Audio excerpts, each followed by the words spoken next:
અડાજણમાં મોડી રાત્રે સિગારેટના ઝઘડામાં ચાઇનીઝની લારી ચલાવનાર યુવાનની ચપ્પુ મારી હત્યા કરાતા ચકચાર મચી જવા પામી હતી। અડાજણના હરિચંપાવાડીની સામે મહાદેવનગર કોલોની ગલીમાં ચાઇનીઝનું પાર્સલ આપવા ગયેલા મિત્રોનો સિગારેટ પીવાની બાબતે ઝઘડો થયો હતો। આ ઝઘડામાં 3 હત્યારાએ ચાઇનીઝની લારી ચલાવતા જીતુ નામના યુવાનને ચપ્પુના ઘા ઝીંકી દેતા ગંભીર ઈજાઓ થઈ હતી, જેથી જીતુને લોહીલુહાણ હાલતમાં સારવાર માટે ખાનગી હોસ્પિટલમાં ખસેડાયો હતો, જે શનિવારે સાંજે તૂટી સારવાર દરમિયાન તેનું મોત થયું છે।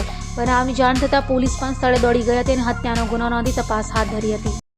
तो हरिजमा में रोज चाइनीज़ का पार्सल देने जाते थे वहाँ पे, तो वहाँ पे पता नहीं किस बात में बोला बोली हुआ उन लोग का, तो उसमें कुछ झगड़ा हुआ उन लोग का।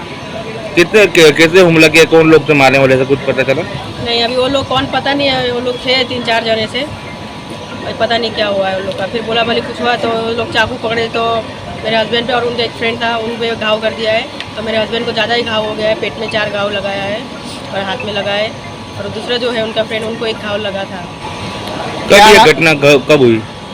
ये कल सुबह का 4:30 से 5 का बीच का है। क्या नाम था उनका, कितने साल का है? वो जीतू प्रधान, उनका 35 साल है। किस बाबत पे झगड़ा, कुछ पता चला? अभी किस बाबत में झगड़ा किया वो तो पता नहीं, मैं तो थी नहीं वहाँ पे, अभी वो लोग थे, अभी पता नहीं। क्या काम क्या कर रहे थे? हम लोग का चाइनीज़ का लारी है। અડાજણ પોલીસ સ્ટેશનમાં એક મર્ડરનો ગુનો દાખલ થયેલ છે, જેનામાં આ કામે મરણ જનાર જીતુભાઈ કાલિયાભાઈ પ્રધાન તથા તેની સાથે સુનિલભાઈ નાઓ વચ્ચે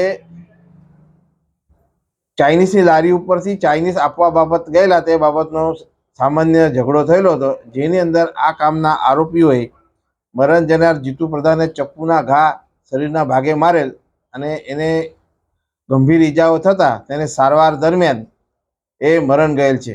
આ ઝપાઝપી દરમિયાન આ કામના આરોપીને પણ થોડીક ઈજા થયેલી હોય એની પણ ફરિયાદ લેવામાં આવેલી છે અને આરોપીના વિરુદ્ધમાં 302 મુજબનો ગુનો અડાજણ પોલીસ સ્ટેશનમાં દાખલ કરવામાં આવેલ છે અને 2 આરોપીઓને અટક કરવામાં આવેલ છે। આમાં આરોપીઓમાં એક છે તો વિશાલ છે અને બીજું છે જીતુ આપણે મુકેશ જાદવ અને વિકાસ દિનેશ નાયકા, આ 3 આરોપીઓ છે અને સામે સુનિલ વસાવા છે, એને પણ ઈજા થયેલી હતી, એની પણ ફરિયાદ લઈને આ કામના આરોપીના વિરુદ્ધમાં ગુનો દાખલ કરવામાં આવેલ છે। અત્યારે એ તપાસ ચાલે છે, બરોબર, અને અગાઉ કોઈ ગુના દાખલ થયા હોય તો એની બી તપાસ કરી પોલીસ એની કાર્યવાહી કરશે। ઝઘડાનું મુખ્ય કારણ છે આ ચાઇનીઝની લારીમાં અને સિગરેટ પીવા બાબતનો ઝઘડો થયેલો હતો। આ લોકો ચાઇનીઝની લારી પર ચાલીસ આપવા ગયેલા અને સિગરેટ પીવા બાબતે આરોપી અને મરણ જનાર વચ્ચે સામાન્ય બોલાચાલી થયેલ, એની અંદર ઝઘડાનું મોટું સ્વરૂપ થયેલ છે।